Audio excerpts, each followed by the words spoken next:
दोस्तों, आज हम नाटक के बारे में देखेंगे।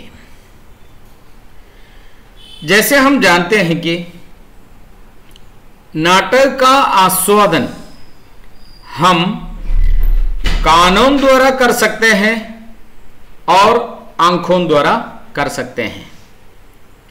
तो नाटक दो प्रकार के हैं, श्रव्य नाटक और दृश्य नाटक। अक्सर नाटक दोनों विधाओं से आस्वादन हुआ करता है। जब हम रंगमंच में एक नाटक देखता है तो आंखों से नाटक देखता है और कानों से डायलॉग सुनता भी है। लेकिन रेडियो नाटकों में केवल श्रवण की क्षमता होती है, हम कुछ देख नहीं सकते। मूक नाटकों में हम केवल देख सकते हैं, कुछ सुन नहीं सकते। तो यह नाटक की विशेषता है। आस्वादन की शैली में नाटक सबसे अधिक क्षमतावान माना जाता है। कालिदास ने स्वयं कहा है, नाटकांदम कवित्वम। एक साहित्यकार की पूर्णता उसके नाटक की रचना क्षमता पर होती है। और इसी नाटक की शैली को जब हम छात्रों के सामने प्रस्तुत करते हैं, नाटक अभिनयात्मक होते हैं। बाकी शैलियों में कविता हो, कहानी हो, वार्तालाप हो, उसमें एक स्वाभाविकता होती है, लेकिन नाटक में नाटकीयता होती है। जब सेवक कुछ कहता है, उसकी भाषा कैसी होनी चाहिए, वो नाटकीयता है।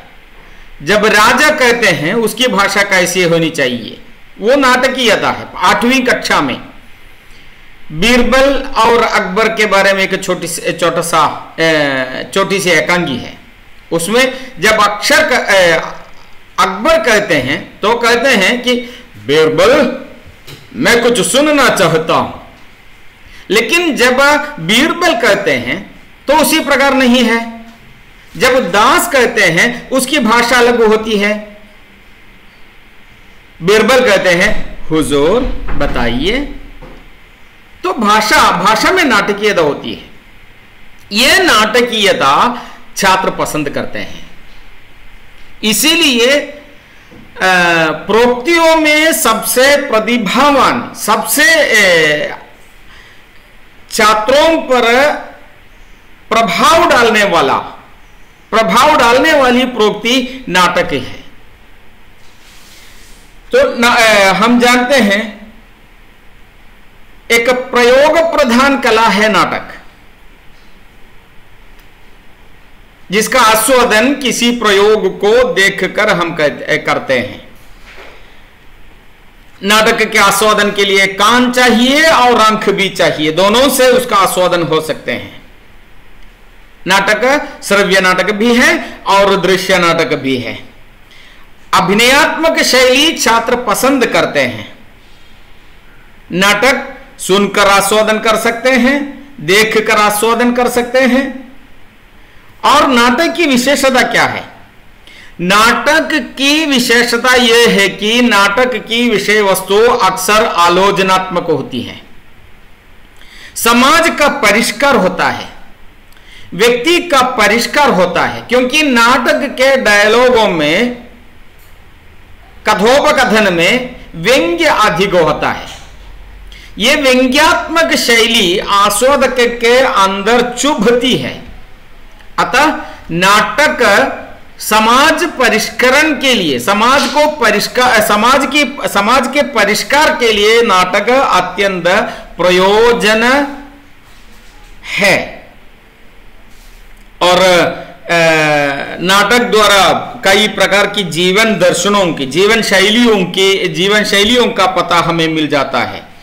छात्रों के मन में एक स्वाभाविक शैली है अभिनय की, उस अभिनय की शैली का प्रोत्साहन के लिए, शैली के प्रोत्साहन के लिए नाटक अत्यंत उपयोगी है। नाटक आस्वादक को कलाकार बनाता है, अर्थात नाटककार में जितनी क्षमता है नाटक रचने की, उससे अधिक क्षमता आस्वादक के अंदर होनी चाहिए नाटक आस्वादन करने के लिए। अर्थात नाटक केवल एक आस्वादक की सृष्टि नहीं करता, बल्कि एक कलाकार की सृष्टि भी करता है। छात्रों के मन में दबी हुई अभिनय की वासना को जगाने के लिए नाटक अत्यंत उपयोगी है। तो नाटक के बारे में एक नोट आप लोगों को भेज दिया था चंद दिनों पहले, उसे पढ़ें और सुने। तब तक अगले क्लास में मिलेंगे, तब तक नमस्कार।